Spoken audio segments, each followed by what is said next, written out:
chaîne de Nona. Aujourd'hui, on va parler de ginseng.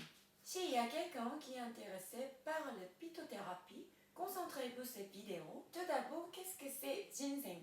Ginseng, c'est une sorte de racine, ça vient dans un pays d'Asie, surtout Corée du Sud.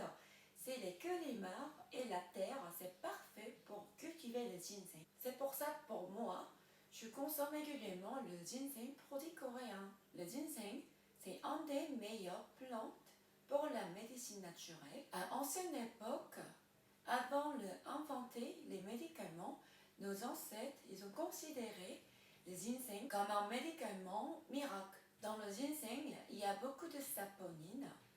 Scientifiquement, le ginseng a démontré ses vertus.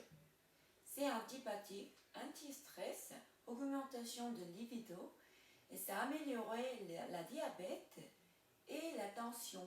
Et d'ailleurs, ça nous rend beaucoup d'énergie aussi. Une des amies qui m'a posé la question, pourquoi les Coréens qui sont si dynamiques et actifs? Je pense que la réponse, on consomme les ginseng assez régulièrement. Quand on consomme les ginseng, il y a plusieurs formes de ginseng. On peut prendre les racines directement ou comme gélule, concentration en poudre. Ça fait que racines de ginseng séchées. Je peux l'utiliser dans le plat coréen. J'utilise souvent dans le samgyetang. C'est en forme de soupe de poulet. J'ai un peu de poudre de ginseng rouge. Quelle est la différence entre ginseng et ginseng rouge? Ginseng rouge, on utilise des ginseng normales. On cuit à la vapeur et être séché plusieurs fois. Dans ces processeurs, ces éléments, ça devient beaucoup plus concentré et sucré. En même temps, le couleur, ça devient plus foncé comme rouge. Pour réaliser les ginseng rouges, on utilise 6 ans d'années de racines de ginseng. Je trouve que c'est l'électure qui est beaucoup plus fort, donc je préfère consommer les ginseng rouges plutôt. Pourtant, j'ai vu plusieurs cas, vous avez du mal à consommer du ginseng parce qu'il y a le goût particulier comme amer. C'est pour ça que je peux montrer comment on consomme les ginseng plus facilement. Je vais vous montrer deux façons de recettes ginseng. Ginseng au latte et ginseng au caramel. Voilà, c'est parti. Pour réaliser le latte au ginseng rouge, il faut d'abord une tasse de lait ou lait soja. C'est environ 250 ml. Puis, mettez une petite cuillère de poudre ginseng rouge. Si chez vous, vous n'avez que du ginseng en poudre normale, c'est pas grave, vous pouvez la mettre. Ensuite, ajoutez une petite cuillère de miel, mettez dans une casserole, puis amenez à ébullition. En même temps, utilisez un fouet pour bien mélanger la poudre de ginseng rouge. Puis versez dans une tasse, servir comme vous voulez. Pour faire un ice latte au ginseng rouge, mettez la même dose que le latte au ginseng rouge dans le mixeur.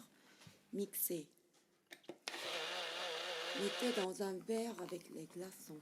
Pour réaliser caramel de ginseng rouge, on a besoin de sucre, d'eau, de crème, de miel, de poudre de ginseng rouge et du beurre. Mettez 400 g de sucre et 80 g d'eau pour avoir du caramel. Il ne peut pas remuer. Ajoutez 100 g de miel. Si vous n'avez pas de miel, remplacez par du glucose ou du sirop de maïs. Ensuite, ajoutez 50 g de crème. Quand vous la mettez, attention à ne pas vous brûler avec des éclabouches. Mettez 30 g de poudre de ginseng. Dans cette vidéo, je la mets directement, mais j'ai du mal bien mélanger. C'est pour ça je vous conseille de d'abord incorporer la poudre dans la crème. Mettez 50 g du beurre. Laissez réchauffer jusqu'à 120 degrés. Ça prend environ 10 ou 15 minutes. Si vous n'avez pas le thermomètre, Mettez les gouttes de caramel dans l'eau. Si ça s'est dissout dans l'eau, ça veut dire qu'il n'est pas encore prêt. Si ça restait solide, ça veut dire que c'est prêt. À la fin, et pour bien mélanger le tout, en dehors du feu, préparez le moule et du papier cuisson. Versez la caramel.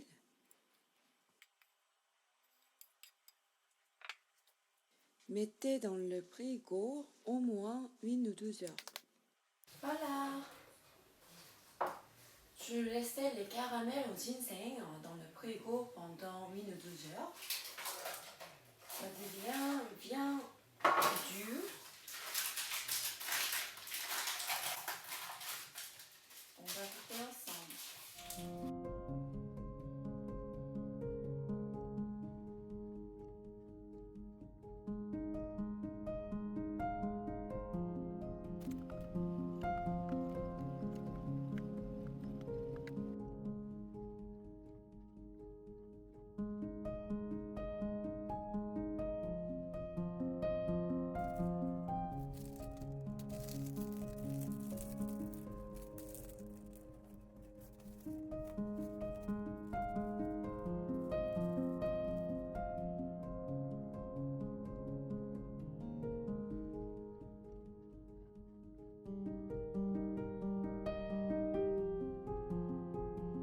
Le ginseng pour les Coréens, c'est un des ingrédients pour notre quotidien. Quand je préparais les examens, où je travaille beaucoup, ma mère, elle m'a donné souvent le ginseng. Donc pour moi, personnellement, le ginseng, ça me rappelle de l'amour de ma mère. J'espère qu'avec mes recettes, ça va vous aider pour consommer le ginseng. Je vous souhaite bonne santé. Merci d'avoir suivi ma chaîne de Nona. Si vous avez des questions ou votre avis, n'hésitez pas à laisser un mot sur le commentaire. On va se retrouver dans une prochaine vidéo. Bisous!